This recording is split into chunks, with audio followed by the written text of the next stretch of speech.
Wow. Dami kayo, guys.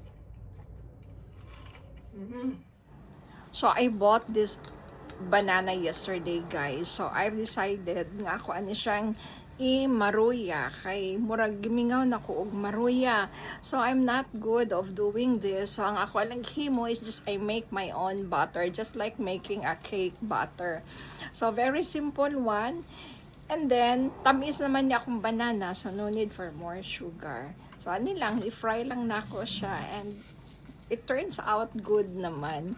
So, mauni siya kung maruya. Let's try this. Pwede na. Tambal sa tambal sa kaibog, guys. Nakahunahon na akong luto ng maruya.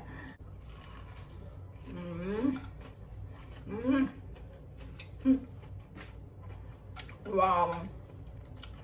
Dami kayo, guys.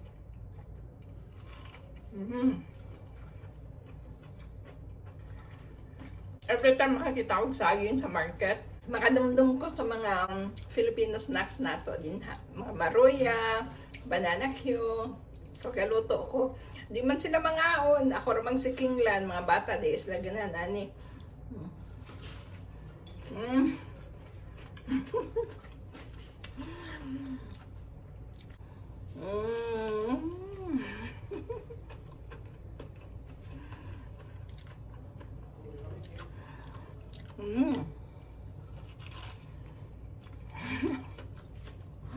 Akong naong supaw na buyag.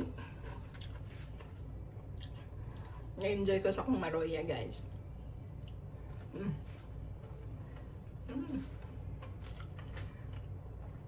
That's all for today.